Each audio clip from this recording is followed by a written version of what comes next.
And welcome to all our viewers around the world.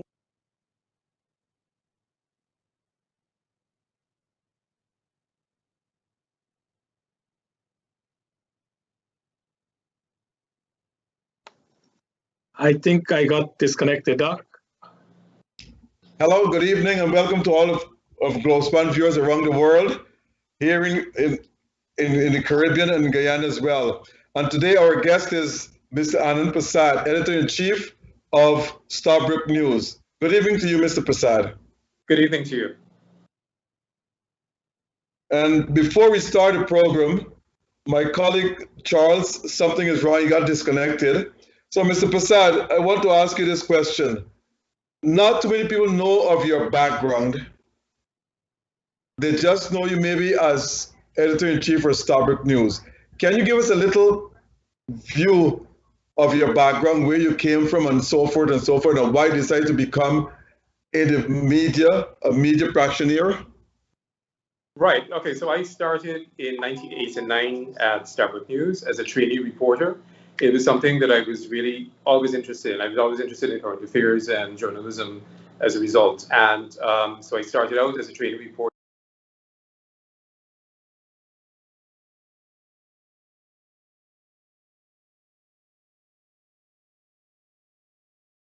10 years ago. And, I've continued to stay in the profession. I find it very satisfying and fulfilling, and I'm always motivated by what it produces at the end of the day. Charles, over to you. Yeah, I'm sorry, audience. To our audience, I want to apologize. My computer's giving me a problem today. But again, as Dr. Rose said, we want to welcome Anand Prasad, the Editor-in-Chief and CEO of Starbrook News. We also want to thank Nohar Singh for making this platform available, and of course, Devin Bissu, our technical specialist. Mr. Anand, Starbrook News has been a pillar of strength in Guyana for the past 3 decades. I know before Starbrook News came on stream, we had Catholic Standard and we had a few other newspapers like the Mirror and so on. But when you came on stream, you made a great impact on the Guyanese readership. Can you tell us some history, go back in history and tell us something about when Starbrook News started and exactly where you are today? Right, so when we started in 1986, it was started by David DeCaries, the late proprietor of the newspaper. It had begun in the opening of a new environment under Desmond Hoyt. Following the death of Forbes Burnham, he had made it appear as if he was open to the setting up of a newspaper. So Mr. DeCaries and his wife Doreen diligently pursued this possibility with other newspaper proprietors in the region. And a decision was made to take the plunge and to go ahead, and they launched the newspaper in 1986, and it never looked back ever since. Now, when it was launched in 1986, we were, of course, living under what we would term undemocratic rule. We had just come off of perhaps the worst rigged election in 1985, which returned the PNC to office, and President Hoyt was in charge until 1992. So between 1986 and 1992, the very significant effort of the newspaper was to do as much as it could do to ensure that free and fair elections returned to Guyana. So it lobbied in its editorial columns for full recognition of the electoral reforms that were needed to ensure that a free and fair election was possible in 1990.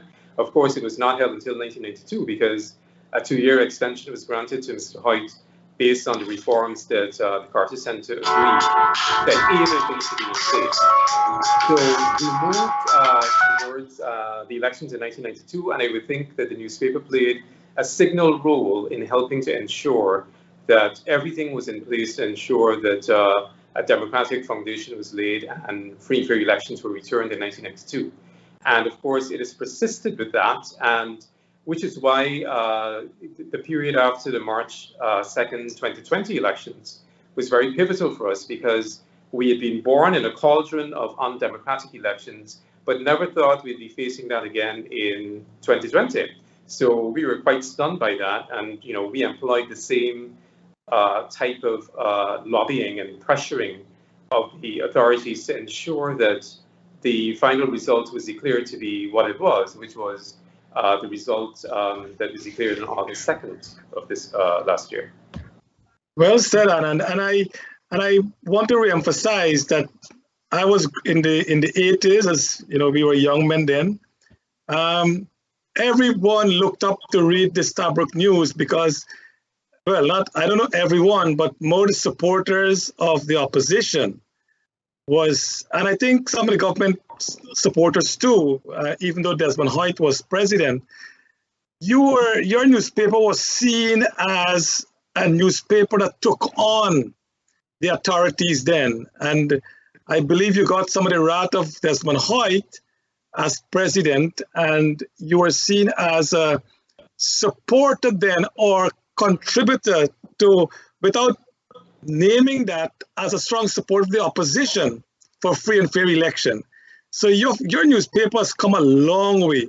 In that history, Mr. Prasad, when did you join Stabroek News? I joined Stabroek News in October of 1989. So just after it started? Yeah, 3 years after it started, roughly 3 years after it started. Yeah. And at that time, what did you start as? I started as a trainee reporter under the tutelage of Mr. Diheris and Sharif Khan, who was the editor at that stage, the assistant editor. So you've come a long way from assistant reporter to now editor-in-chief and CEO. Yeah. Well, editor-in-chief. CEO is under a different part of the newspaper. Yes. Oh, okay. So you're more editor-in-chief than... Yeah, the CEO is the business part. We don't mix either of those two things. That's also something very important in the newspaper business. That is, the editor-in-chief doesn't sort of get involved in the business end of the newspaper, as that sort of creates difficulty where business decisions can actually impact on the role of the editor-in-chief. So they're two very separate functions in the newspaper, and that's how it's been, all the time. So it's very important that you maintain that division to ensure the integrity of the editorial department. If readership, and again, that's a good mix, but if readership were to subside, the CEO would come and say, hey, Anand, you need to get our paper, the editorial need to address this to get the readership back on again. Is there some conflict sometimes? All right, so there could be. And of course, readership has subsided for many of the print papers. With the digitalization of the media, handsets now become the newspaper of the time. That is, people want to read only what's on their handsets, and they want to read it now. So the whole cycle of a 24-hour newspaper is sort of, very old-fashioned and outdated. But we've always upheld the principles and policies of the newspaper. So you'd never have found that the general manager or the advertising manager would say, well, you've got to change this so we can gain readership, and you got to sensationalize what it is you're presenting.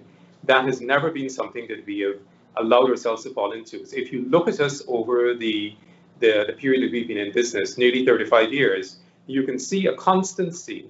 That is, we've stood for an open society, private sector, leading the economy, full respect for all human rights, constitutionalism. We don't ever separate from that. So there's nothing that you can get us to do that would make us move in that direction.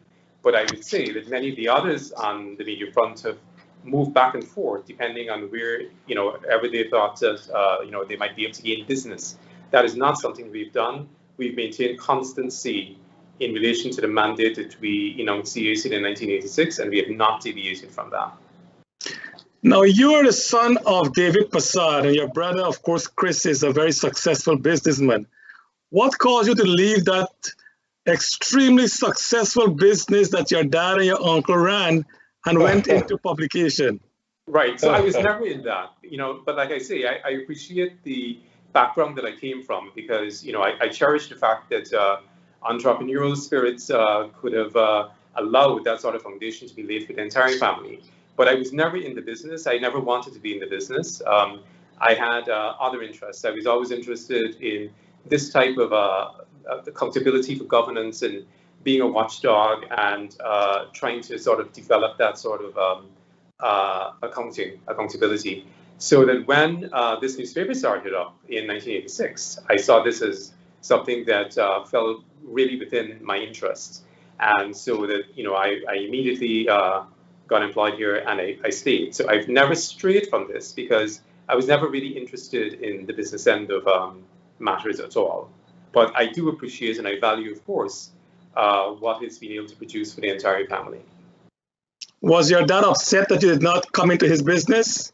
No, not at all. He was the kind of person who, was quite happy with what it was you decided you wanted to do. So he never really, I think he was proud of the fact that I was able to go into some area that was quite different, and I was able to make advancements and so on. So he never one day said, I don't think this is the right business for you. I think he was actually proud of the fact that that I was into something that was quite different from the business end. Even though the fact that I was in the business I was in did have some repercussions on his own business, in the sense that he came to be targeted by politicians who might not have been happy with either my work or what the newspaper was doing. So it did have some sort of fallout for him, but he never once raised that with me, and he was quite okay with where I was. Okay, Dr. Rose? Yes, good evening to you, Mr. Anand Prasad. As editor-in-chief, how do you select items to be published in your papers? Is the selection based on the issue at hand, actually to sell more papers, or to meet the public needs by satisfying your readership? So it's a combination of meeting the public needs and letting them know what they need to know the next day. Now, there's standard things that you cover every day. You cover the courts, because the courts are really the theater of all of the happenings in society. So you have to report on the courts. You have to report on the major political news of the day. You have to report on the major crimes that might occur.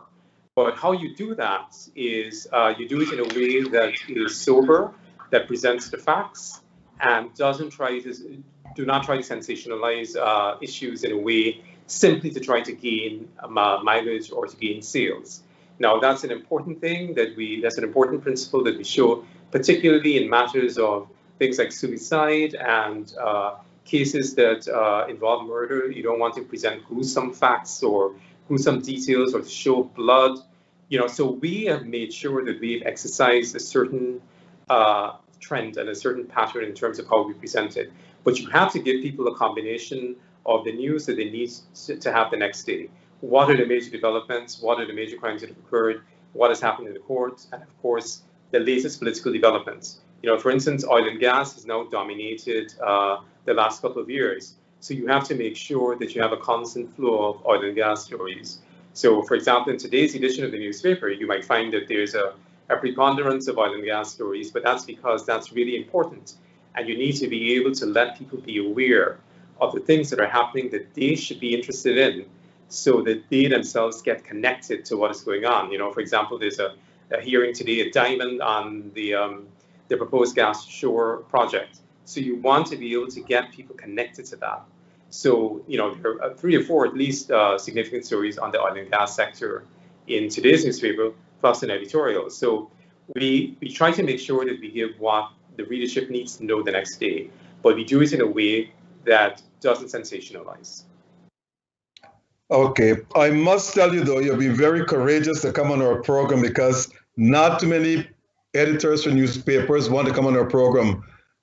They've all denied us that. So when you agree to come on the program, I say, well, this is a blessing in itself.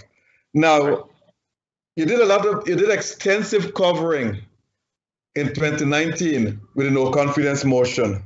Yes. Do you think your coverage was pleasing to the people, the political parties involved? And do you think you did the right thing? All right. Well, I think it was straightforward. The motion of no confidence should have resulted, once it was passed, should have resulted immediately in elections being held in 3 months. What was very clear in the Constitution was that once a motion of no confidence has been passed, you have to make arrangements immediately for elections for a new government to be elected. It doesn't necessarily mean that the opposition is going to get in, but elections have to be held. Now, that is very clearly enshrined in the Constitution, and it should have been proceeded with. But of course, the government of the day decided that it would challenge, it would use taxpayers' dollars to mount challenge after challenge of what was a simple motion of no confidence contained in the Constitution. That for me signaled that there was very little intention to observe what the Constitution said. And that's a very dangerous thing, because the minute you decide to look at a provision in the Constitution and read all kinds of complex and complicated things into it, it tells me that we're on the path of danger. So our reportage on the motion of no confidence, I think, was intended to make clear that this was a simple thing, which required that elections be held, particularly since when the Speaker had the opportunity to rule on it, he said, I cannot reverse this vote of no confidence against the government, and I won't do that. But yet, the government of the day decided to go to court to challenge, and it had to go all the way to the CCJ, creating that lengthy delay in the whole process. So I think our reportage on it was basically meant to convey that this was a very simple constitutional provision, and it should have been adhered to. And unfortunately, it wasn't, and it triggered its own series of factors along the way that further, I think, diminished people's confidence in the way governments operate.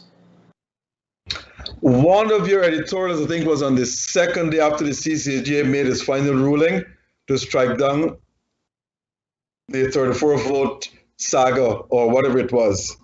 And it said the government should not have used taxpayers' money to pay their legal fees, because they knew from inception, and this is not exactly what the editor said, they knew from inception that this case could not have held up in court.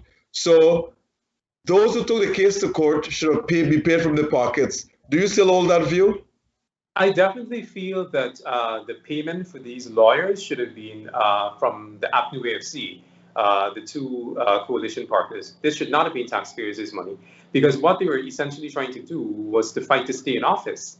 Not that this was something where the state had a vested interest where you could expect that taxpayers' money would have to be spent. This was APNU and the AFC fighting to stay in office without any basis or foundation, and they definitely should have been made to pay the fees that they exorbitantly paid out to a large number of lawyers for cases from the Caribbean and elsewhere. I definitely think that even up to now, they probably should be sued to pay those funds which they employed to try to stay in office, when it was clear that the motion of no confidence was properly carried, and they had no hope at all of having that overturned. Charles? Mr. Prasad, there's a lot of issues you raised there, but I want to go back a little. Can you take our audience through the process of a newspaper being published? What does your team do in preparation for tomorrow's issue, for instance? What goes on in the back office?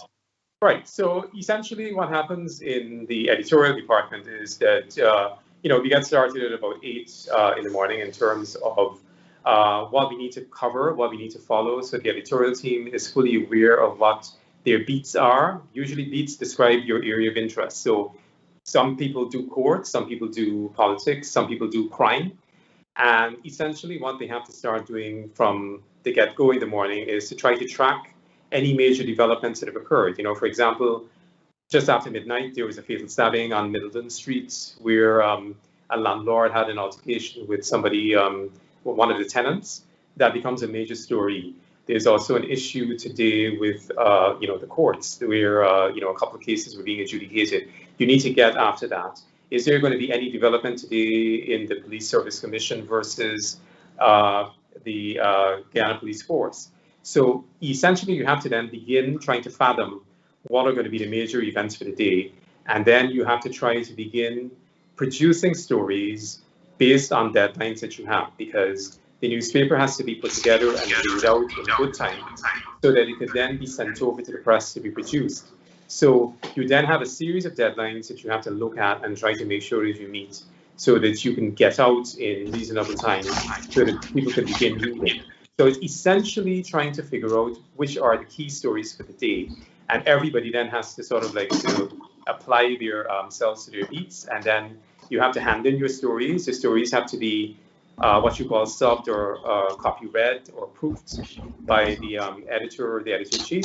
And then it has to be laid out. And then later in the day, later in the night, it's sent over to the press room for production. And, we can be on the streets maybe around 2 in the morning, 2, 3 in the morning. And, the sales day begins. We also do produce, of course, an electronic edition, which also these days requires a little extra work. Sometimes it's a mirror image of what is in the newspaper, but we constantly update what is happening during the day. So, for example, today, the second dose, the long-awaited second dose of the Sputnik vaccine arrived from Russia, or maybe I think it's the UAE, because it had been awaited now for more than 6 weeks. And so that is something that people needed to know right away, because they're going to start using that from tomorrow. So you can't wait until tomorrow's newspaper to let people know. So it goes online immediately. So we also do have to constantly update the online edition with breaking news. And so that is also another attribute of the newspaper that has been added on over the last 15 years. This is not something that we started with, but with digitalization, we do now have an e-paper and an online edition that constantly updates during the day. And I'm so glad for the online edition, because every so often during the day, I go to the online edition of Starbrook News. And yes, as you mentioned, the stabbing today of that young man was on your front page. Yeah. And, so that's really good information you're sharing with the public. So what is the deadline, the time when all submission must be made, because printing will start now?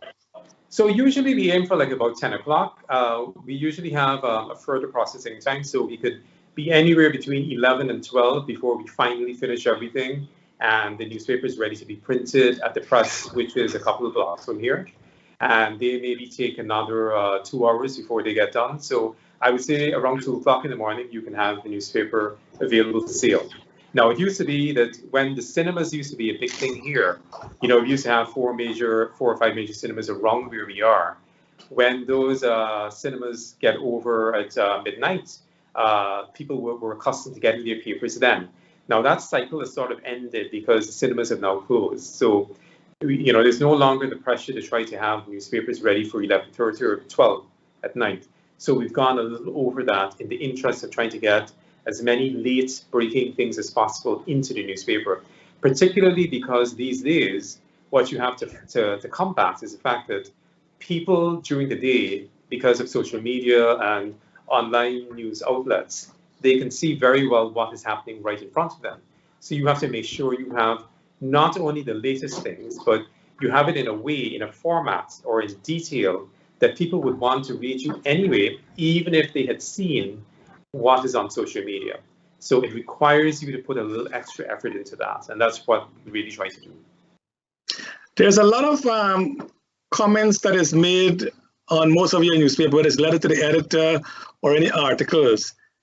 And there are complaints that Starbrook News, whoever is monitoring it, do cut off some people's comments. Is it because the comments are libel? I mean, they can be libelous. What is the reason, or what is applied to those comments? That's a platform that we are extremely proud of, because this is the only one that has survived from the very inception. We have a fully moderated website. We've probably processed nearly in the vicinity of 2 million comments in the period that we have been in business. So we've done the moderation there because we know if you don't do moderation, what happens is you descend to the lowest common denominator. People start cursing each other, making the most outrageous remarks about them, and you find that you cannot keep a comments forum going that way. What we have done is we make sure that as many of them as can go through being unedited go through. But there are some of those who will abuse people, use profanity, use libelous terms to refer to them. Those definitely come under the editor's knife. So what it is we try to do is to ensure that what we wouldn't tolerate in the newspaper, we don't tolerate in terms of comments that are posted. And you will find that hundreds of comments a day are posted anyway, because people are satisfied with the fact that they see fairness in terms of how things are presented. Those who are unhappy are those who probably have not been successful in having their comments filled with libelous and vitriolic things and ad hominem attacks on people. Those will not get by because we have a certain standard, like I say. And what we're trying to do is encourage debate. And a lot of people who have joined the online forum where they are commenting are very happy in the fact that they can engage with each other and debate on the points without necessarily having to write a letter to the newspaper. And, you know, they can do this in their own time. And, you know, they welcome that opportunity. So this is, I think, another extension of the facilities that Starbucks News has offered over the years. That is, people can comment. And I think a lot of people welcome that, but it is moderated. And what we try to do is, you know, ensure that we expunge comments that are libelous, vulgar, and beyond pale. But there are also comments, Mr. Prasad, that there are reports that some comments that is neither libelous nor, you know, facetious is not being posted because they are contrary to the views of Starbucks News. Is that right, really no, so? I wouldn't think so at all. We set out exactly what the standards for the comments would be. That is, you mustn't libel people. It mustn't create racial disharmony, which is also one of the other things that frequently comes up. So there's discussion of, you know, very difficult events in the past. Say, for example, Wismar. What happened in Wismar? What happened with the Sun Chapman? And what you find is people want to sort of like present their own histories and one-sided histories without recognizing the complexity and the very difficult periods those things emerged from. So there is no way we would not include a comment that we didn't agree with. It would have to be that there was something in the comment that was dangerous and could either expose us to a libel suit or could create animosities, racial divisions, and that is something that we try to sort of protect against. And I'm glad you mentioned that, Mr. Prasad, because as you said, today's editorial talking about the gas to shore energy project was an eye-opener to many of us. Many people did not realize, based on your editorial, that the funds that are held in the U.S. bank for the oil and gas apparently will be used for that similar project. If that is true, that will not be good for the country, I believe, according to your view. Yeah, actually, what is going to be used, what the funds in that bank account in the US are our proceeds from the profit sharing. So what is going to be used to finance this project is what you call cost oil. So cost oil can be as much as 75% of the proceeds from any given year. So what they are going to do is to use cost oil to finance the gas to shore project, which means that that bank account in New York won't be getting as much money as it should have in the coming years because more money is being taken out to fund the gas to shore project.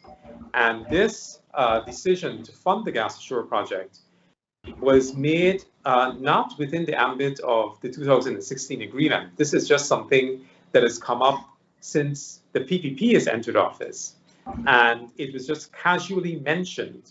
It wasn't even sort of like allowed any ventilation. It wasn't made a subject of discussion in Parliament or any other place. So, you know, we have concerns with the way some of those decisions are made because if you're going to be taking money from the Liza 1 field to fund this project, surely the country should have been aware of this because this project is not something that is guaranteed. It has a lot of jeopardies and problematics that people couldn't be sure how it's going to turn out. So you mustn't be able to make a decision like that on your own as a government without consulting with civil society, Parliament, and other bodies, because you're risking a lot of money here. This is potentially a project worth $900 million US, the largest ever project of any kind in this country.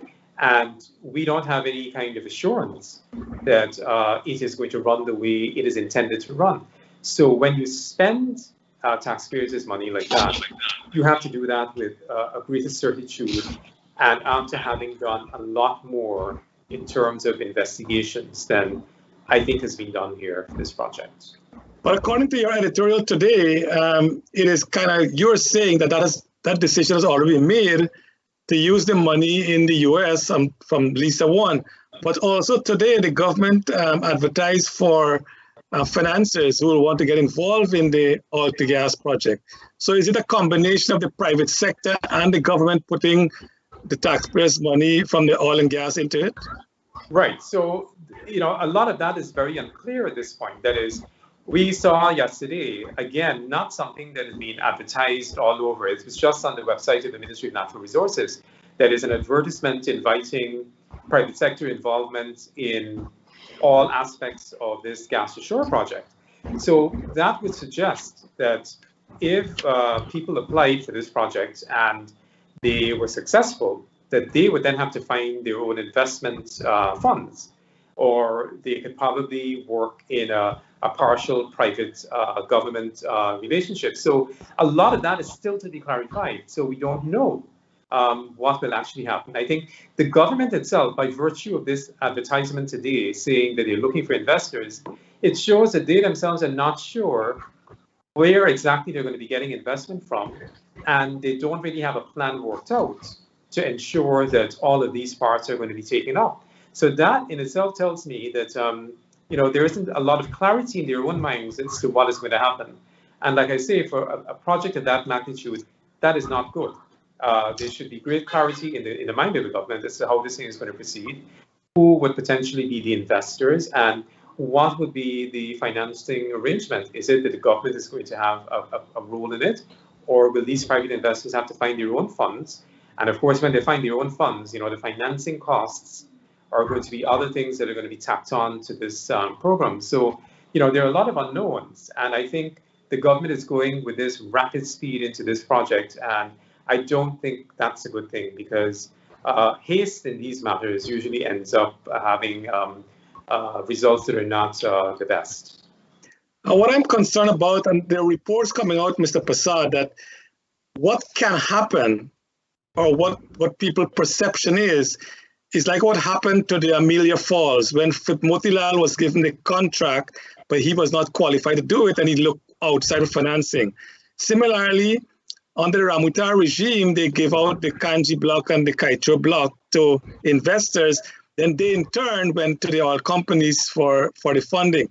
So we don't know if this is the same concept that the PPP is following again, that they're likely to get investors who will get the contract and then go out and get other financiers to, I don't know what model they're looking at. Do you have any idea?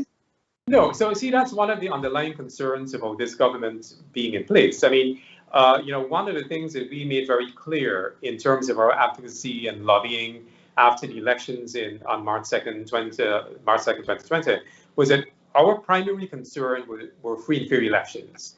We don't have a dog in this race. We don't have a particular party to be backing. We don't ever do that. We don't practice advocacy journalism. What we do, though, is uphold principles like free and fair elections.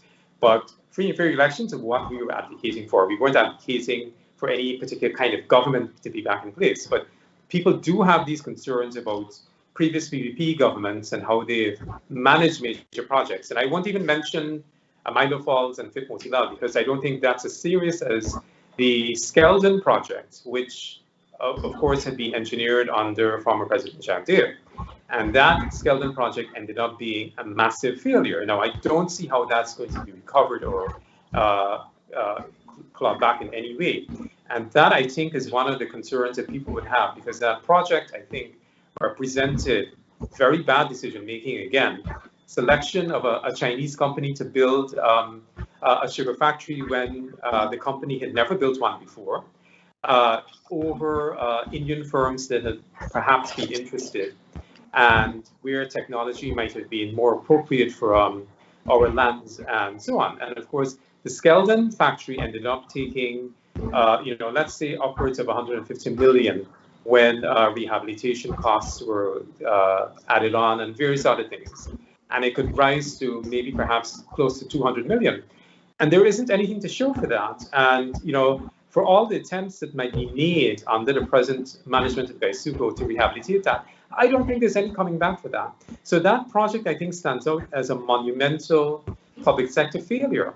And that, I think, is one of the concerns that people have. That is, what has changed in former PPP governments in terms of how this one will approach its mandate? And could we see a clear separation? Can we see an intent to ensure full consultations, full information, and judicious decisions on the way forward? And I think that's what, those are some of the concerns that people have going into or approaching this the end of the first year of this government? Do we see a change, and is there a sufficient sense that this government will try to do things differently so as to not to have some of those same failures going back to Amila, Skeldon, and other projects at that time? And I know Mr. Prasad, Dr. Rose met with the VP today. So when we come back, we'll take a short break now. When we come back, we'll want to continue the discussion about your newspaper role in putting Guyana on a really great trajectory. And I think you've done well so far as a newspaper, and we can only hope that your newspaper will continue to be a beacon of hope to the people of Guyana. So Mr. Prasad will be right back after this short commercial break. Audience, don't go anywhere. AllFromOneSupplier.com has all your grocery needs, plus all of your West Indian items. Purchase all your groceries and all your West Indian items from one place and get free delivery to your homes and free shipping. AllFromOneSupplier.com has free deliveries locally in New York and free shipping to all U.S. states. Our shoppers choose the best items packaged nicely and delivered to your home. We have all your grocery needs and all your West Indian items, a one-stop shop. So place all your orders on allfromonesupplier.com or call 718-551-3292. That's online at allfromonesupplier.com or call 718-551-3292. Get all your groceries and all your West Indian items from allfromonesupplier.com with free deliveries and free shipping to all U.S. states. Travelspan is pleased to announce Curry Duck Curry Punta Cana 2021. Yep, it's Travelspan Curry Duck Curry with an inclusive vacation, 2-in-1 on August 12th to August 16th. Special performances by Terry Godraj, Sexy Marissa, the Tassamen, and the DJs are all going to Punta Cana on August 12th to August 16th. It's fun, games, party, and curry duck curry at VIK All-Inclusive Resort. All you can eat and all you can drink. Travelspan has flights from JFK, Newark, Miami, Fort Lauderdale, Orlando, and Houston directly to Punta Cana. It's Travelspan Curry Duck Curry and an all-inclusive vacation. It's 2-in-1 on August 12th to August 16th in Punta Cana, Dominican Republic. All-inclusive packages include air, hotel, transfers, all meals and drinks from $9.99 persons. Travelspan Curry Duck Curry is sponsored by allfromonesupplier.com. Dave West Indian. Call Travelspan at 212-243-0865. That's Travelspan at 212-243-0865 or book on travelspan.com. Folks, the Nest Restaurant is the place to dine for Guyanese and Caribbean dishes. It is the best restaurant in Queens. The staff is courteous, and Dave, the owner, is always there to welcome you. So for a memorable dining experience, visit the Nest Restaurant located at 12717 101 Avenue, South Richmond Hill. Go and make a reservation today or takeout. Call 718-847-4035. For all your plumbing, heating, and cooling needs, call Zim Mechanical Inc. at 347-456-8885. Zim Mechanical Inc. installs boilers, hot water heaters, and cooling systems. Located at 9732 Waltham Street, Jamaica, Queens, Zim Mechanical Inc. also repairs and troubleshoots your gas, heating, and cooling systems. For quotes on prices and repairs, call 347-456-8885.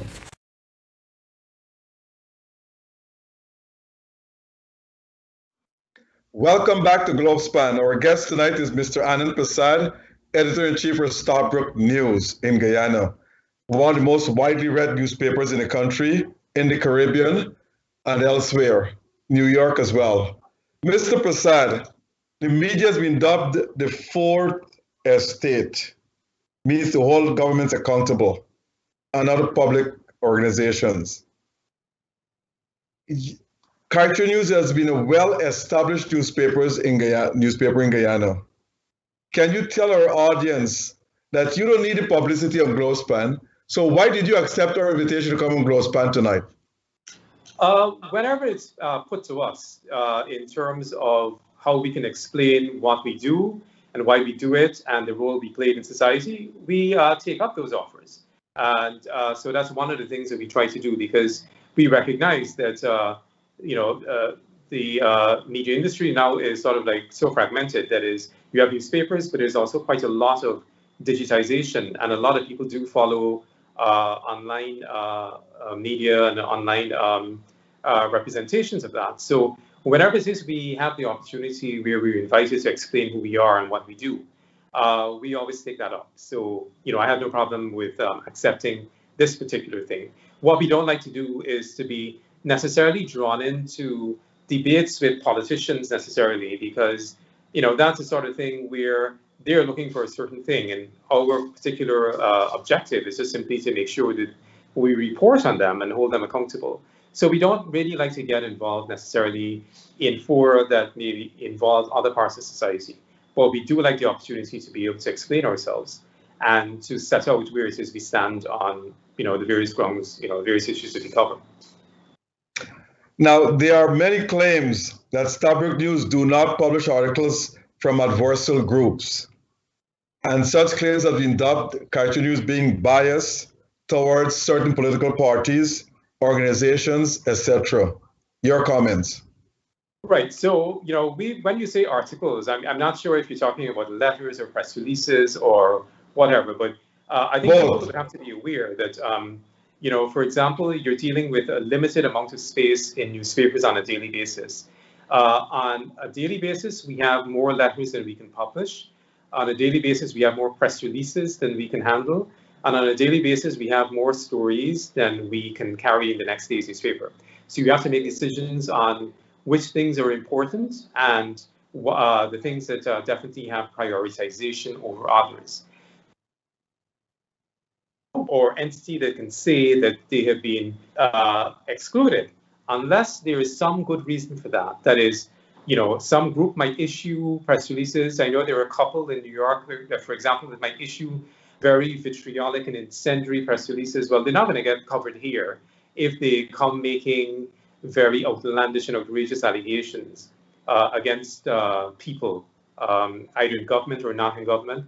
So you'd find that there are some people who might be excluded on the basis of their actual content, and there'd be good grounds for that. That is, it violates norms of reporting, it incites racial ill will, or it just simply libels people. So those would be the only grounds on which we exclude. But we have tried. One of our major policies over the years is to ensure that groups in society that are repressed, that are discriminated against, that they can find a port in our newspaper.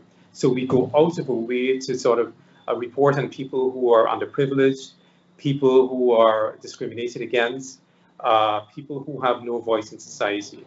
And we are the ones who pioneered the letter columns in this in newspapers post 1986, which are very popular, and it sort of helped people to be able to begin speaking again. You would have found that after Burnham's period in office that people were so afraid to sort of speak out because they were accustomed to this iron rule and this repressive period that people died or people were targeted. But when we came on the scene in 1986 and up to today, we have allowed people to be able to write letters. You, Dr. Rosa, you have written very many letters to this newspaper.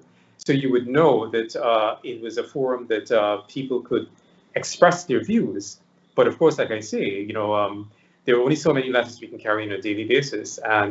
But it has proven to be very, very instrumental and extremely helpful in opening up society and allowing people to speak on all range of things. It might just be their drains in front of their houses not being cleared, or a major proposal on constitutional reform that somebody's had an idea about. But it does allow all ideas to contend and as many people as possible to get in. So I think we have no comparison in terms of the range of views and groups that we entertain in our papers on a regular basis. Okay, now you have a number of writers like Mr. Fenty, the former accountant, what do you call him, the accountant general, what do you call them? Auditor General, the former Auditor General. Yeah, what do you call them? Columnists. Yeah, those are columnists. You have about what, 10 of them writing on almost on a weekly basis? Yeah, roughly about 10, yes. Right. Now, during the 5-month election ordeal, I've been reading them constantly. They have stressed that democracy was at stake in Guyana. Guyana about to become a dictatorship of one-party state should APNU win the election and so forth. And that was the general consensus coming from most of them. Was that your view, or that was only their view? Or was that a paper view that democracy was actually on trial during this 5-month ordeal? Right. Okay. So our view on that was democracy was on trial. And, I would say that we were the first newspaper out on March 6th, which was 2 days after Mr. Mingo's, abomination in terms of the affirmation of District 4's result. We had a front page comment. Now, a front page comment, for people who may not know, is a far more serious thing than an editorial. An editorial on a daily basis represents where the newspaper stands on any and every issue.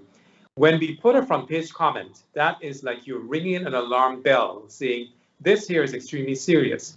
So on March 6th, 2 days after we realized what was happening here, that this was an attempt to overturn the election result and an attempt to seize democracy, we immediately began running front page comments, and we ran a series of those over the 5 months that ensued.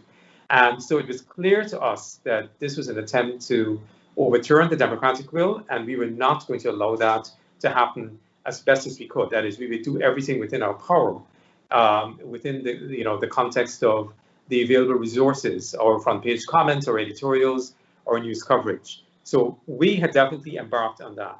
Now, columnists have what we call editorial freedom and license. That is, you can say what it is you like, as long as it doesn't breach the fundamental rules of the newspaper. That is, you're not libeling anybody, you're not engaging in race hate, you're not engaging in ad hominem attacks. So that our columnists have the right to say things that we may not necessarily agree with. And one of those columnists during that period was Dr. Henry Jeffrey, who was there for a while. He has since withdrawn his column because he had taken a certain line that he was not convinced that they had been rigging by people connected to APNU plus AFC, and he was also of the view that they had been counter-rigging by the PPP, and he had espoused those views. Now, there are times when, if you're presenting things as a columnist that clearly offend where we stand on terms of what is factual and what is not, you will be edited, and that infrequently happens, but in some cases it did, and those are the extreme cases. But the columnists, for the most part, and all columnists will tell you from this newspaper, that they are hardly ever edited. Their content as submitted is usually carried, because the whole concept of having a columnist is to have a multiplicity of views. You don't want it to be something that is in sync or in line with your editorial views. People must be able to say what it is they want to say. So there are very many columns in this newspaper that don't coincide with the views of this newspaper as expressed in its editorial columns. And we are quite happy with that, and the columnists are indeed very happy with that. During the 5 months ordeal, and I must touch on this now, after the elections, was it difficult for you and your staff to rationalize your objective publications, given the threats coming from a certain section of the community, as outlined by certain members of some of your writers, that they were actually threatened? It's always difficult, and of course that is something that we have been accustomed to going all the way back to 1992.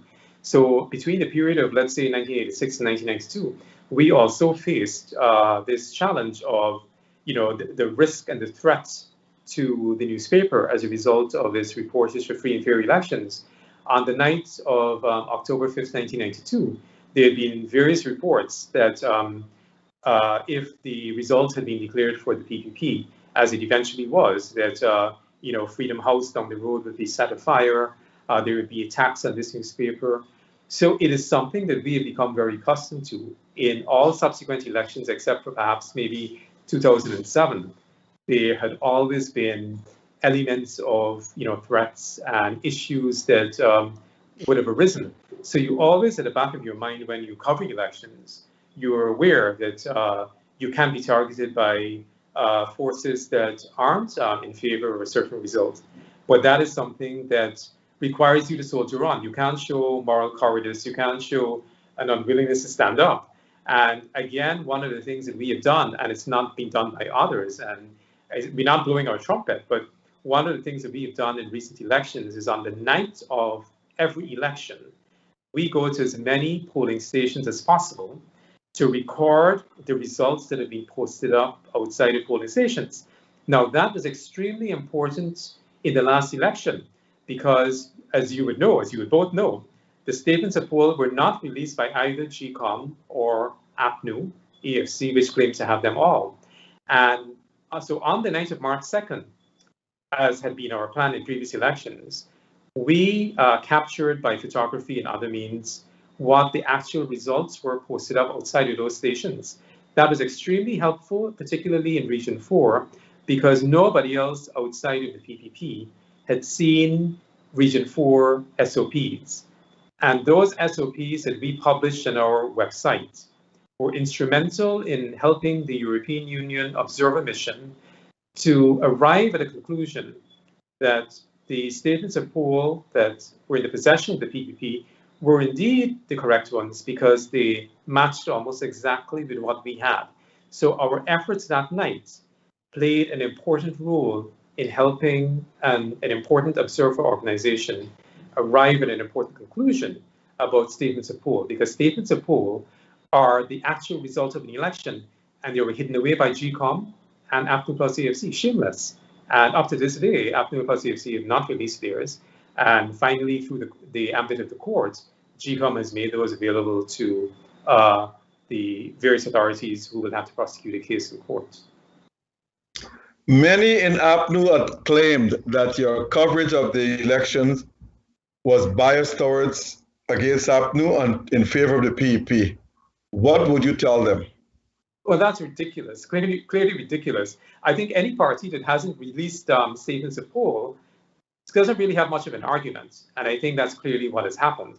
And if you look at the entire flow of things, going all the way back to the appointment of a chairman of the Election Commission, because I think that is going to become important in court proceedings, you will see a pattern of behavior that showed an unwillingness to adhere to constitutional norms, because former President Granger rejected 3 lists of names for nominees to GCOM chair, and unconstitutionally, as it was later declared by the CCJ, made his own hand-picked appointment, when just prior to that, he had said that several judges who were past a certain age could not continue, but yet he chose somebody who was a former judge and way older than that. So when you look at that, and when you annex that to the rejection or refusal to accept the motion of no confidence, and then the 5-month shenanigans that occurred between March 2nd and August 2nd, and the refusal of APNU plus AFC to release its SOPs, you will see they have absolutely no case. And the large number of cases lost in court would show that they had absolutely no legal foundation for those. So all of those things are just simply contrived complaints that they've made. They have no basis at all. Any complaint that they can make about not having fair coverage is just unbelievable, and will have no basis at all. They were obviously very happy with the coverage that they got in the 2015 election campaign. I don't think they ever complained about that. And they were able to win a very significant victory in 2015. And then in the next 5 years that followed, they squandered every goodwill and opportunity that they had. So they have absolutely nothing to complain about. Ridiculous. Well, some in APNU claim that, and this is their claim, that the PP rigged the election by allowing over 200,000 dead people or those who lived overseas to vote. Right. So that your Starbuck News dubbed that. Starbuck News has dubbed that as baseless and ridiculous. Yes. Do you believe the PP rigged elections? Yeah, I think that's a typical Jumbie story. I think if you are fully aware of the election process in Guyana, as people in APNU and the AFC should be aware, you would know that that's a most outrageous and outlandish claim. That is, counting at the place of poll is the cinch. It's the thing that prevents any multiple voting or phantom voting. So you have over 2,000 polling stations. In each of those polling stations, you have election staff, you have agents for all of the parties who are contesting. In this case, the major competitors, APNU plus AFC and the PPP, they had agents in all of those. For any kind of conspiracy to occur, it would suggest that if 200,000 people were phantoms voted, you would have had to have had in each of those stations a conspiracy between the election staff and the counting agents and the agents for the various parties.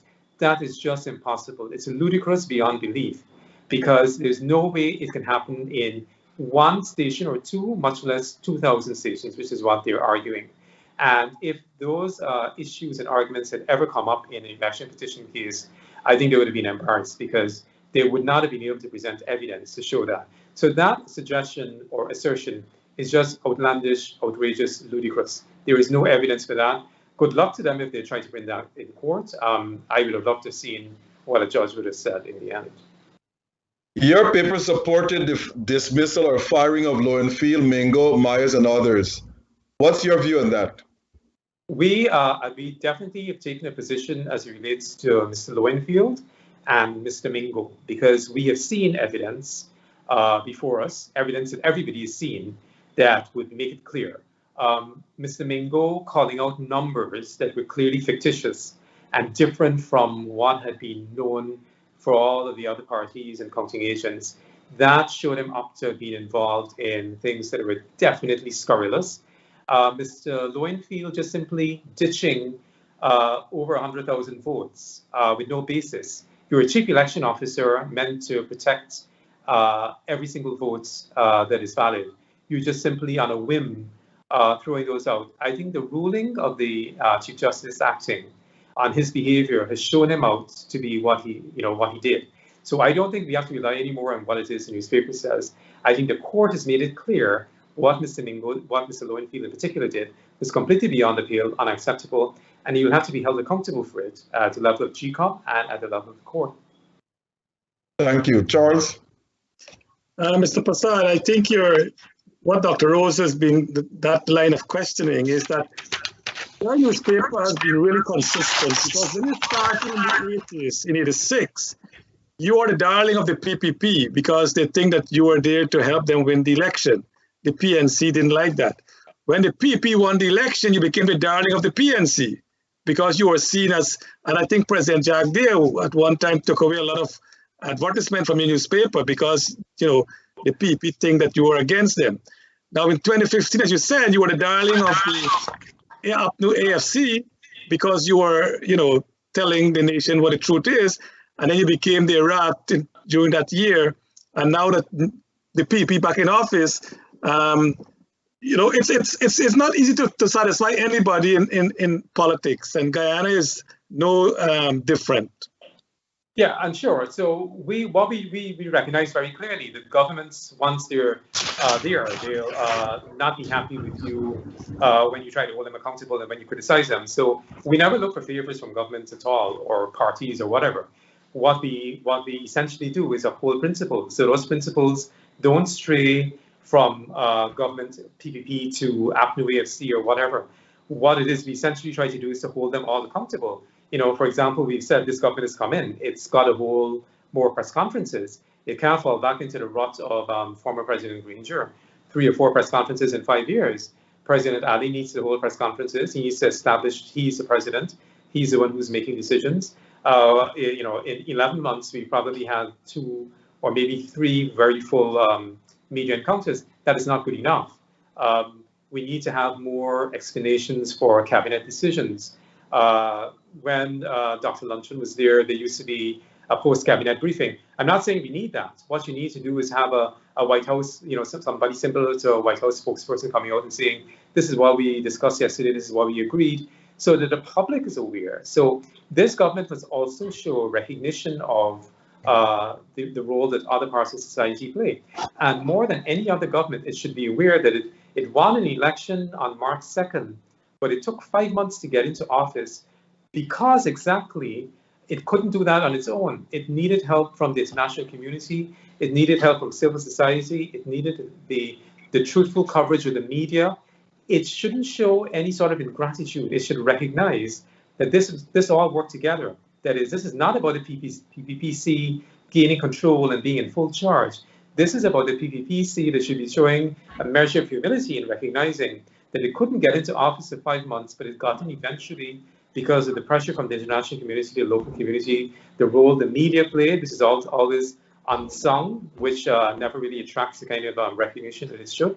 But we were there day in, day out, outside of GCOM, the counting centers, in editorial columns and news reports, doing the job that we were doing. So I think governments always have to recognize that they're only part of the the wheel. They're just a cog in the wheel.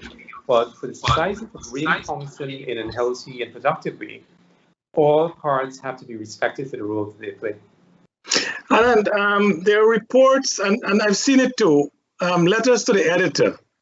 You read a letter in Stabroek News and it's one message, and when you read a similar letter in Kaiter News, you get a different story, because in more cases than not, Stabroek News have been cutting letters to suit, but the message changed when some of the things have been removed.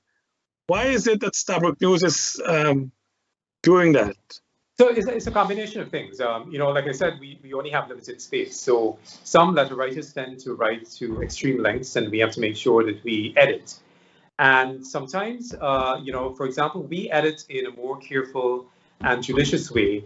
And sometimes what you find with other newspapers, I'm not calling names or whatever it is, but if you were to submit a letter with your chosen headline, you might find that other media houses are carrying your headline because they either maybe don't want to change it or they feel that you should have your say. But what we want to do is to find something in your letter that's not only interesting to you, but maybe interesting to the general readership in terms of the value of what is enshrined in your letter. So there may be some editing, there may be some changing in the headlining, but we are absolutely certain that what we try to do is stay true to what it is you're trying to say. So the message is not adulterated or changed. It may be that your headline is changed and maybe the length is varied, but the truth, the essential truth that you're trying to get across in your letter, we would do our utmost to make sure that we preserve. So I don't think that you would ever find that the message of the letter would be changed into something that it isn't. There may be editing, which is reductive in terms of the size of the letter, but the essence of what you're trying to get across, we vow to always try to maintain. And your newspaper have received tremendous credit for having all these different writers, you call them columnists. I think the other newspaper only have a couple, but you have a lot, and people read your newspaper sometimes only to read those columnists, or not only, but at least to read some of the columnists. One question we keep recurring is that former Minister Trotman, who signed the Exxon contract, he said that he was told to sign it. Has Stabroek News investigative journalism tried to get to the root of that and find out who told Mr. Trotman to sign that contract? Yeah, so we've been over that because it is a very important point in the history of this country. That deal, the 2016 deal, is probably the most important deal ever signed by any government in the post-independence history of this country with a multinational. And there must be an investigation of what happened there. So Mr. Trotman can say that he was instructed, but that's just not good enough. He needs to give chapter and verse. And we have said the person who should give the fullest accounting for this is President Granger. He was essentially the Minister of Petroleum. He was the leader of the government. Now, no leader of government, no head of state, no leader of government in this instance, could allow a deal of that magnitude, one that tied this country's resources to ExxonMobil for a long time, to go ahead without his full knowledge of what was being signed away. So even if Mr. Trotman were instructed, I would say the ball stops at Mr. Granger. The president should be made to answer. There should be a commission of inquiry before which former President Granger should appear and should say exactly what he knew about this horrible deal and where he stood on it and what his input was in trying to ensure that we got the best for this country. The point, again, that I think needs to be stressed for your listeners is that what was signed in 2016 was a contract for post-oil, whereas what was signed in 1999 by former President Reagan was a pre-oil contract for which no oil had yet been found. So whenever it is you're signing an agreement after a major oil find and just days before a second major oil find, your responsibility was ensuring that the benefits accruing to the country are far different from the pre-oil contract. So whatever was signed in 2016, whether by Minister Trotman or anybody else, President Granger and all of the people associated with this need to say exactly what it is they did, because I don't think enough has been found out about this PSA of 2016, and I think the country has to know about this. And that's a good point, but according to Dr. Mangal, who was advisor to President Granger then, his public utterances said that President Granger was not even aware the contract was signed. So my question is, did Cabinet give approval for that? It doesn't seem as though Cabinet knew about it either. Yeah.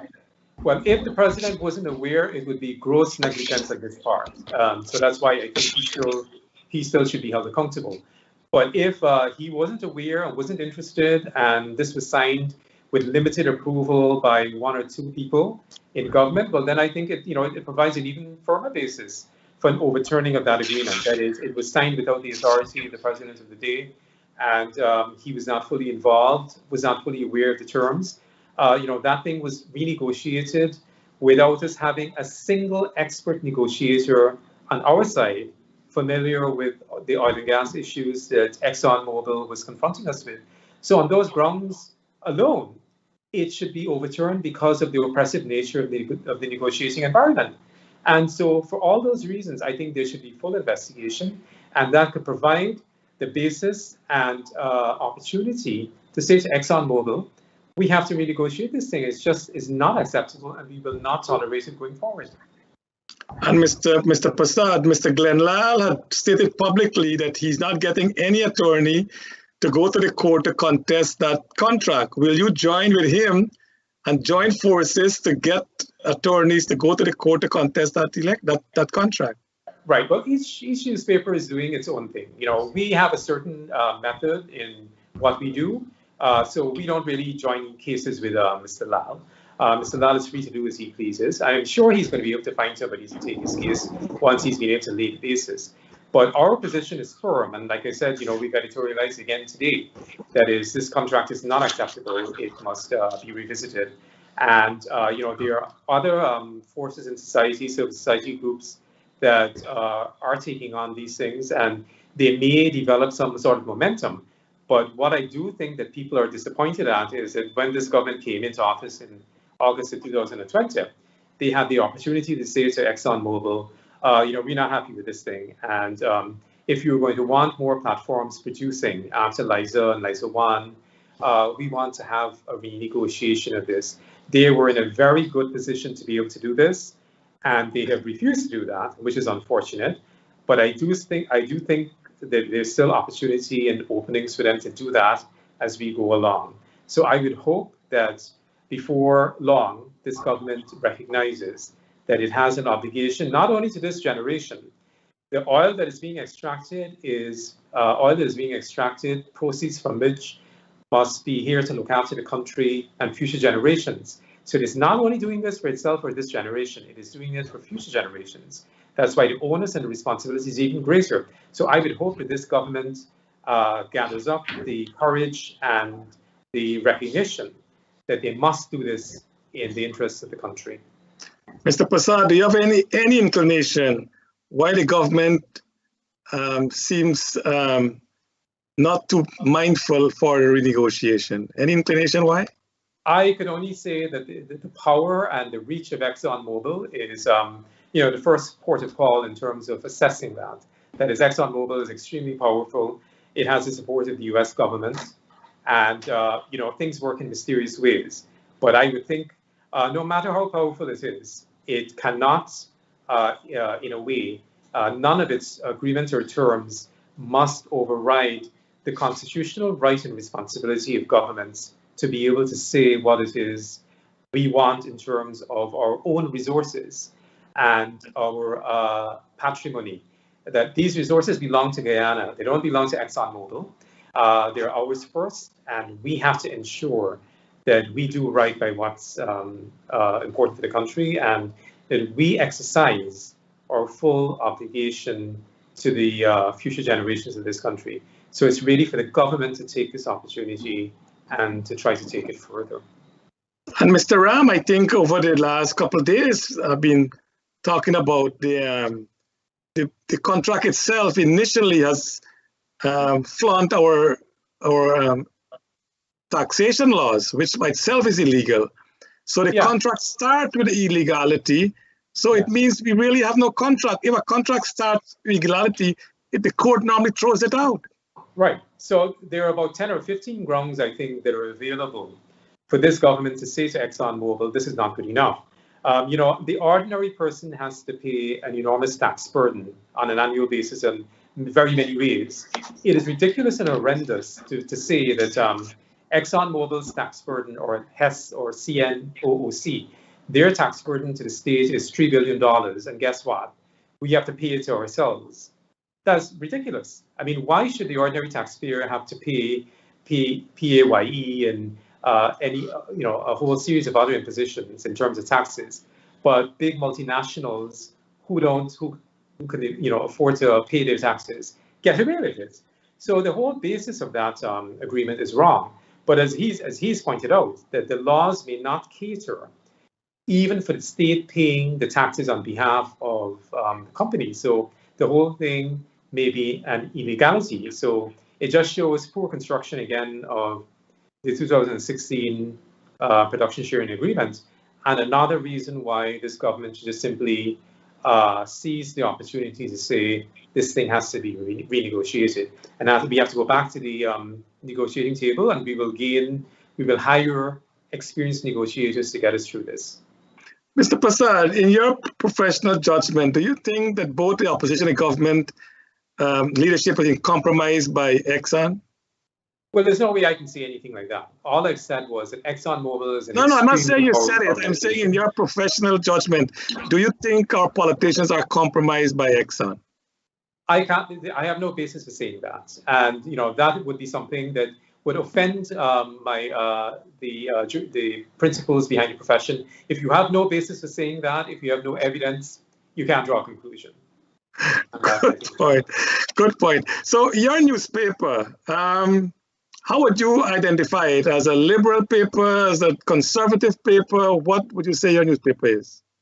Well, our paper, like I've said before, the principles we enunciated would be an open society, constitutionalism, the rule of law, an economy driven by the private sector, and open to all views of contempt. So I think we follow in the best traditions of the liberal democratic societies, but not wholesale, and certainly not in some of the more rapacious elements of the vulture capitalists and the others who run riot in the economies.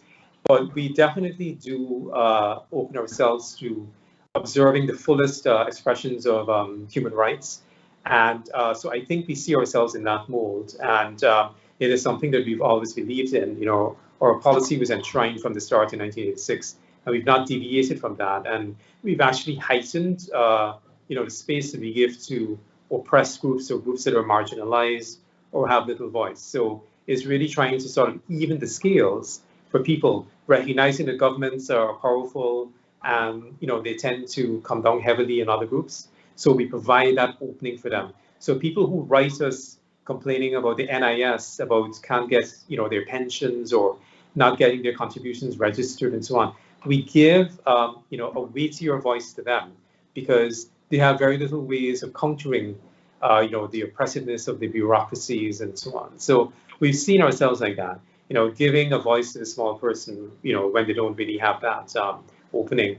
And environmental justice is another thing that we've been very strong on.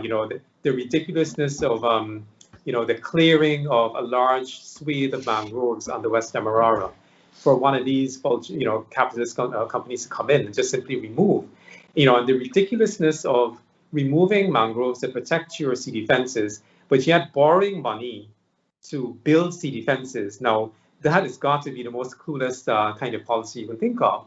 And that's one of the things that we've also been very strong on, environmental justice and making sure that we recognize the need to preserve and to limit greenhouse gas emissions, preserve our forests, and preserve, of course, the natural sea defenses that we've been blessed with. And Dr. Rose, before you ask Mr. Prasad a question, can you tell our audience what liberal democracy is all about? What is liberal democracy? Liberal democracy has been bandied about, meaning that election time people have the right to vote, and that's where the democracy ends. But that's not what the authors of liberal democracy thought it to be. It was meant to be that a government is elected by the people. And after that election, before policies are implemented, the people must have a say. And that's how deep it goes. And it goes even beyond that, which will take me more than 15, 20 minutes to explain. Okay. But it's not just go to the polls and vote and say that's liberal democracy, but that's the way it's been termed in most countries. Governments today do not practice liberal democracy because their terminology is you vote and we have a liberal democracy, but that's not the meaning of liberal democracy. It's much, much deeper than that. But that's another topic for another time. Now, from what you've said, Mr. Prasad, your paper is liberal in some views, but conservative on others. Now, not taking anything away from the papers, but do you think that's the right framework for papers in a country like Guyana? Yeah, I mean, I think, of course, what we think that we would like to be our editorial policy is certainly open to disputation, and people can certainly, criticize that, But I don't think anybody would have any kind of bone to pick if you say from the outset that you're committed to periodic elections. I know you just said that, governments believe liberal democracy ends at the ballot box. But like we say in our editorial today, that this decision about the gas to shore project shouldn't have ended with the government. It should have gone at least to Parliament, to the Natural Resources Committee, which was one of the means by which democracies were to be enhanced in this hemisphere. That is, we decided that we would give this other pillar of government an opportunity to have a role.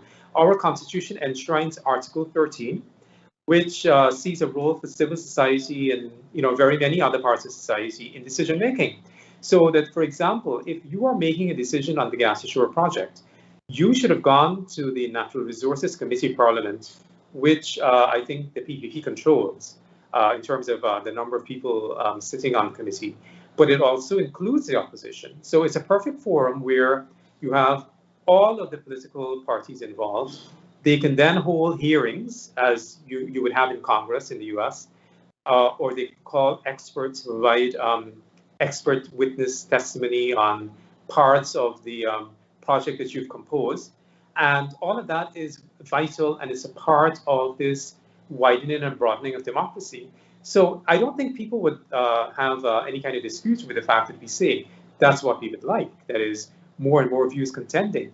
So definitely not the view that elections confer upon an incoming government the right to do as it pleases. No, not at all. And we've already started to push back against this government on that. For example, they've come up with a recent announcement of a new security force being set up. And we've said that runs counter to what the Constitution says about the roles of the police force and the Guyana Defense Force and so on. And, this government has had a particular history in its past where, private forces were utilized in trying to maintain the rule of law. Now, that's totally unacceptable. And if you have now some unknown force or some force that has a different kind of formulation, that is a problem. And we would certainly feel the right to comment on that, and we have commented on it strongly.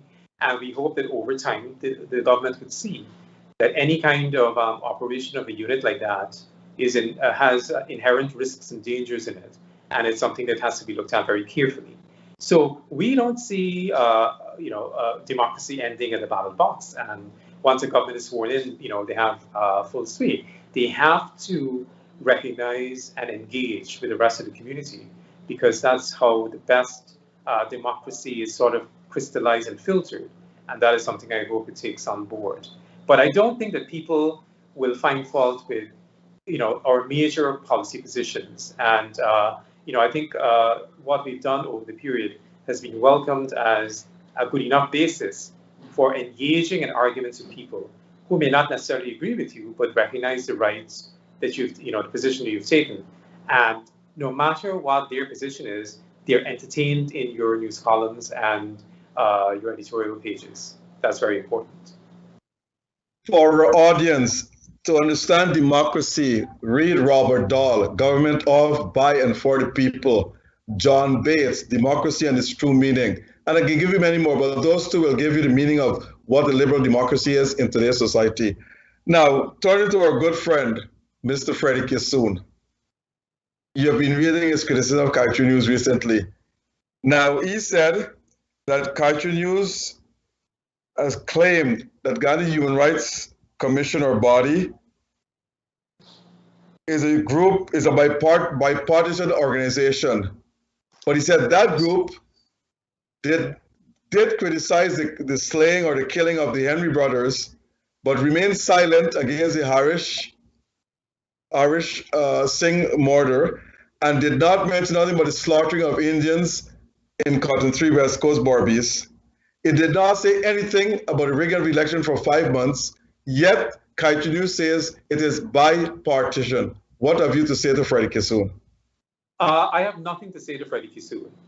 What I would say is that certainly our coverage of the Guyana Human Rights Association, we are perfectly happy with that. The Guyana Human Rights Association is an organization that we've covered for perhaps, I think, 3 decades. And we are well aware of the various views that they have presented, the policies and ideas that they put forward. So, we're quite comfortable with what it is we've covered. I know, for example, that they did issue statements during the period of the election hiatus. And over the 3 decades and more, we've covered the Guyana Human Rights Association, and we have no apologies to make for what it is we've covered, and we are completely satisfied with that. And, that's as far as I would go. Mr. Prasad, I want to go back to the oil and gas contract. And maybe you know, but I'm not aware of any government that when a contract is signed with a conglomerate or private companies and so forth, that contract has been reversed by any court of law or in any way reversed or changed unless the company wants to make a change of it. Can you tell me if you've read of any or you know of any? It'll be difficult, but there are terms and arbitration agreements that could weigh in favor of a small country that had been completely overrun and overwhelmed by unequal negotiations, where perhaps maybe their government leaders made incorrect decisions. Perhaps maybe that argument could be made. I am not necessarily saying that that will succeed. What I'm saying is that this government has sufficient moral grounds to say to Exxon, and over time, our bargaining position has improved. Exxon is now, we are now going to be an important cash cow for Exxon from here on in and for the foreseeable future, because they have found a huge deposit here. Economies of scale are going to make them be able to produce oil at a very, very low rate. So we have become far more important for them, and we could hold that process up. We can say we're not granting permissions for new platforms in the future unless we have some improvement in our returns on this deal. What is Exxon going to do? Is Exxon going to say, well, I'm going to walk away? No, I don't think so. I think they're going to say, okay, let's reluctantly go back. Let's look at the royalty rate. Let's look at this. Let's look at ring fencing, which is a very, very important thing in preserving and preventing the inflation of expenses or costs that Exxon is going to be presenting. So I'm saying that we have things in our favor that could bring Exxon voluntarily to the table and have them say, yes, okay, we agree. Because we know that whereas we are hoping to have 10 platforms operating in the Atlantic over the next 10 years, we know it's well within your ability to say, we're not giving approvals for these, and we can't force you to give approvals. So what's going to happen? Obviously you have to say, fine, let's renegotiate and let's come to some mature agreement. So there are ways. This government is just not seeing that or refusing to see. So your argument about whether or not it can be broken is immaterial in this context, at this point. That is, there are things that we have to approve in the future that if we don't approve, Exxon is going to be in a very difficult spot. And all I'm saying is that what the government can do is say, hey, we're not approving anything else after Payara, which is the last one approved, unless you come with some improvement to our returns here. So there are ways and means in which it can be done. Does the government want to do that? It's up to them. But they have a responsibility to the nation and to the people and to future generations. I agree with that. And let me be on record to state clearly that I believe the contract was lopsided. Guyana was taken advantage of. We had ministers, we had a cabinet who signed on to this. So we just can't blame Exxon, but we got to blame both parties, which has been happening. But we have to remember something. I think it is easier said than done to shut ExxonMobil out. Can we go back and look what happened when we nationalized Denver? What happened to all the bauxite companies came together and said, you know what? We don't buy Guyana bauxite. Sugar, the same thing. And let me give you a modern example if you all don't know. For all those people outside, I repeat again, I believe we had a lopsided contract and should be renegotiated. But it's not as easy as that. Canada, which got 10 trillion times more oil than Guyana,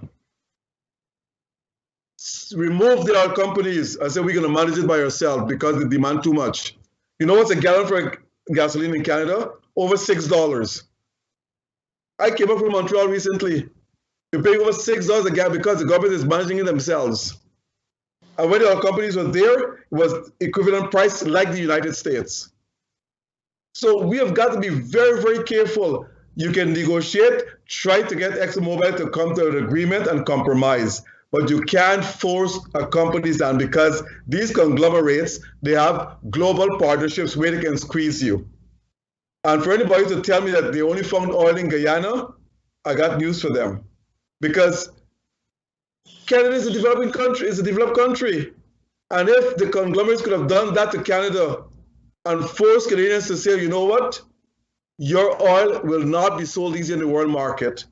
Canadians are paying $6 a gallon for gasoline. The United States is about $3. And they got rid of all the big American oil companies. So we have got to be careful. That's Canada. What do you think they do to Guyana? So when people are talking these things, they don't want to rationalize, they don't want to look at examples, then I'm saying to themselves, it's over them. It's okay for everyone to speak, but you must have examples to know what exists out there and what you're going to face in future. That's my comment. Look at what's out there. We're not getting there at all. There are many stages between this horrible agreement and nationalization. Nationalization is something that is a field policy. It just won't work.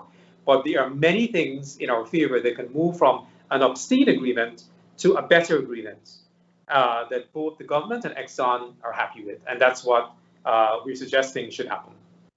No, but Canada nationalized. They said the oil companies refused to give Canadians the government certain benefits. And the government said, you know what, we terminate your contract and we're going to run it ourselves. Yeah. And it ended up, the government is now, you go to any part of Canada, oil is $6 a gallon. Right. In any part of the country. Yeah, so and that's the minimum. Of that, and nobody's saying that that's going to happen.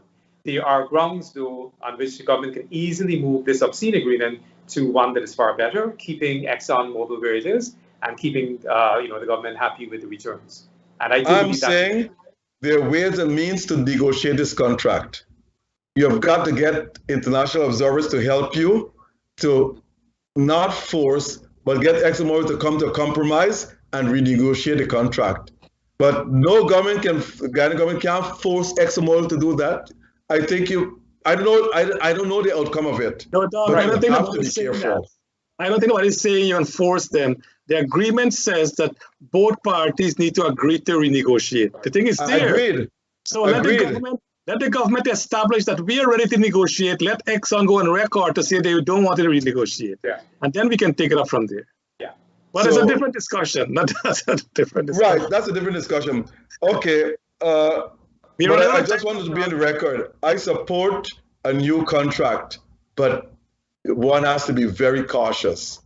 Conglomerates, they unite to squeeze you.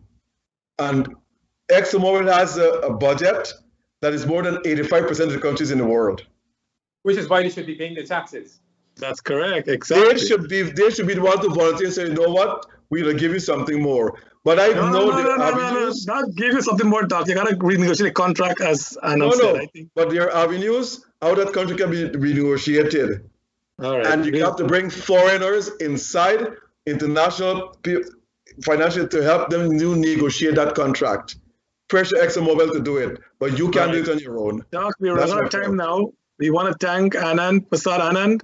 We want to thank you so much for being with us this evening, for spending your time. I know you got to run back to your work, but you want to say before Anand goes, I want to ask you this question.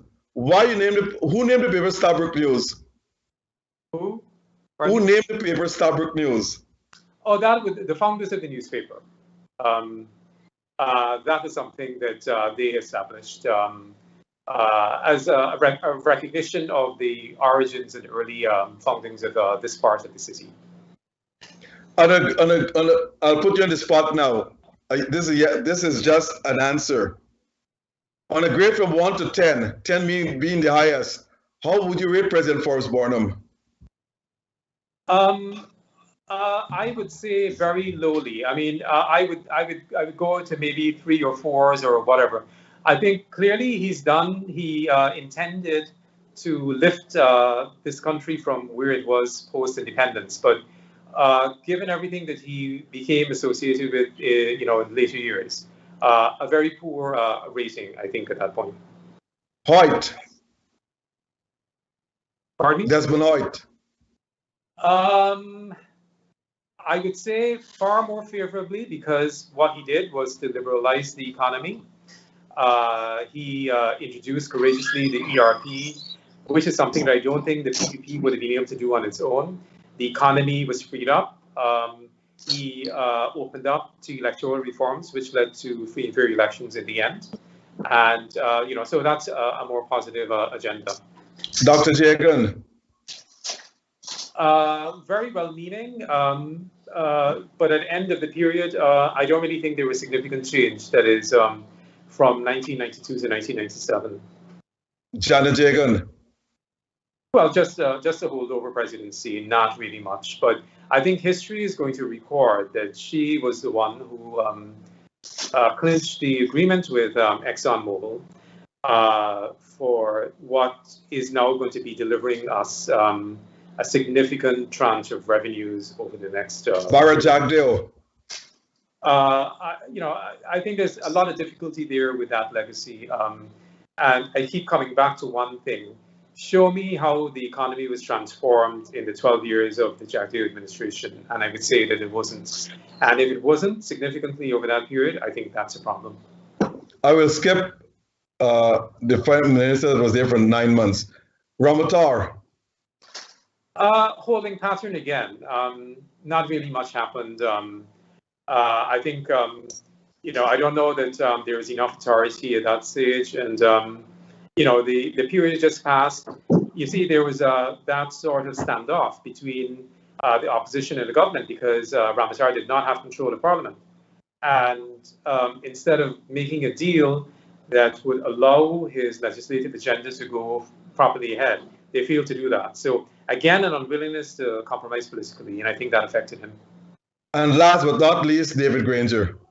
Very, very disappointing. I think he flattered to deceive. He was somebody who came in with a lot of reputation, but he did not show the kind of energy that the president should have. And many things happened under his presidency that were unsavory. And of course, it's included things like the unilateral appointment of the chairman of the Elections Commission, refusal to recognize the motion of no confidence, and thereafter the period that prevented the declaration of results just after the election. So I don't really have a favorable view. Personally, I don't have a favorable view of his presidency at all. Mr. Prasad, thank you very much for your candid remarks. And to all our listeners, a special thank you from Globespan, especially Noor Singh and Devin Bissoon. My good friend Charles Grim as well. Thank you for listening to us, and I hope you will join us again next Wednesday and again next Monday. Charles? Anything closing, Mr. Prasad? No, that's fine. Thank you very much for having me on so I could explain a little bit about what we do here. Well, thank you so much. Thank you, Dr. Rose. Thank you, our audience. Thank and you. again, we'll see you next week, God's willing. Take care. God bless Guyana.